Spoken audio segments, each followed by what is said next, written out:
Good morning student, welcome to e class.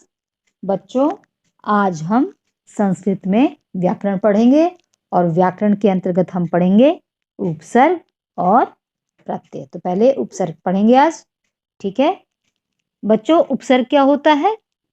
उपसर्ग वो शब्द होते हैं जो किसी शब्द के आगे लगकर उसके अर्थ में परिवर्तन करते हैं।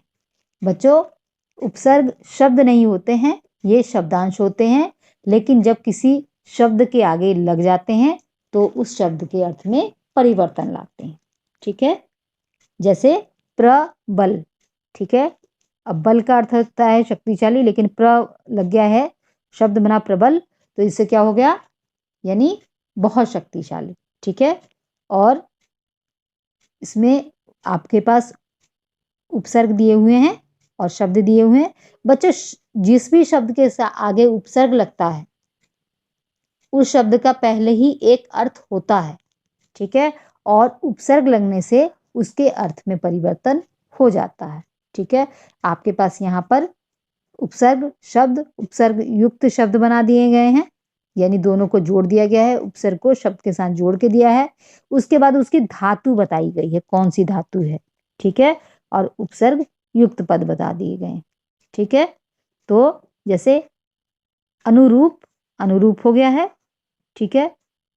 भू शब्द है और अनुभवती हो गया इसमें, ठीक है। उसी तरह इसमें अपमान है, अपमान हो गया दोनों शब्द।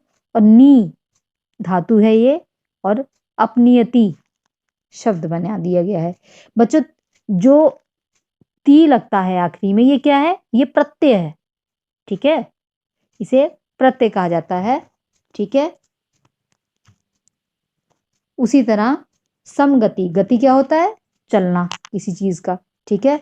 और सम समान, लेकिन साथ मिलकर होता है संगति, यानी किसी का साथ, ठीक है। आप उसके साथ किस तरह, कौन आपका साथी है तो उसका कैसा व्यवहार है वो सब आप सीखते हैं, तो ये संगति कहते हैं, संगति का असर होता है, ठीक है। तो ये संगति शब्द है। फिर है समकार, ठीक है। तो दोनों मिलकर बना संस्कार, ठीक है।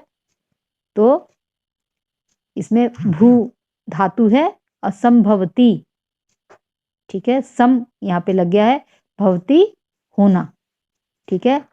उसी तरह अवनति, अवनति त्रि इसमें धातु है और अवतरित इसमें उपसर्ग लगा के शब्द बना दिया गया है, ठीक है बच्चों। उसी तरह वी उपसर्ग है और जय विजय, ठीक है। और ह्री इसमें धातु है और वृहति शब्द बना दिया गया है। फिर है आजन्म, यानी आजन्म यानी जन्म से। एक होता है जन्म, जन्म सामान्य माना जाता है, लेकिन आजन्म होता है जन्म से किसी के बारे में बताना। तो यहाँ पे गम धातु है और क्या हो गया? आ, यहाँ पे प्रत्यय लग गया, आगच्छति, गच्छ यानी जाना, आगच्छति आना, ठीक है। उसी तरह अधिपति, अधि प्लस पति हो गया अधिपति, यहाँ पे हो गया गम अधिगच्छति, ठीक है। शब्द को इस तरह से बना दिया गया है, ठीक है। फिर है प्रति उपकार, प्रत्युपकार, ठीक है। और यहाँ पे हो गया वध, प्रति वदति, दूसरा शब्द यहाँ बन गया है। परित्याग, परित्याग हो गया। अभू परिभवती शब्द यहाँ पर दूसरा बन गया है, ठीक है। इसी तरह उपस्थित, उपस्थित, और यहाँ पे हो गया गम उपगच्छति।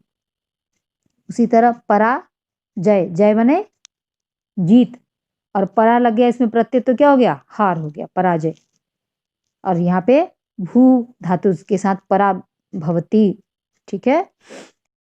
इसे अब अच्छे से आप पढ़ लीजिएगा और याद कीजिएगा। Okay, thank you.